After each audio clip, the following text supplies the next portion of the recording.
مرحبا بكم على قناة جرينتا تيم بيزاد. تابعونا لكي يصلكم جديد المنتخب الجزائري والمحترفين.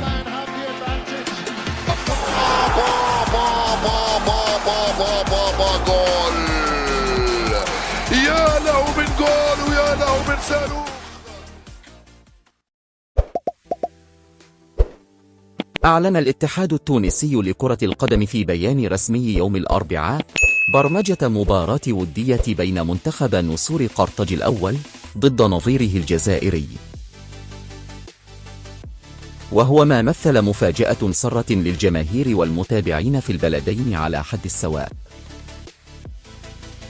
وكشف البيان أن المباراة ستقام يوم 20 يونيو المقبل على ملعب 19 ماي 1956 بمدينة عناب الجزائرية، وذلك في فترة التوقف الدولي التي ستشهد إجراء مباريات الجولة الخامسة من تصفيات كأس إفريقيا للأمم بساحل العاج 2024.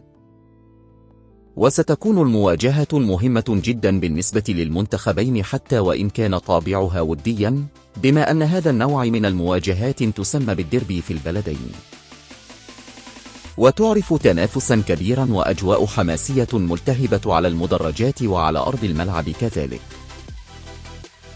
وتعود آخر مواجهة بين تونس والجزائر إلى سنة 2021 تحديدا في الدور النهائي لبطولة كأس العرب التي أقيمت في قطر، التي توج إثرها محارب الصحراء باللقب بعد الفوز بنتيجة 2 من دون رد بعد تمديد الوقت.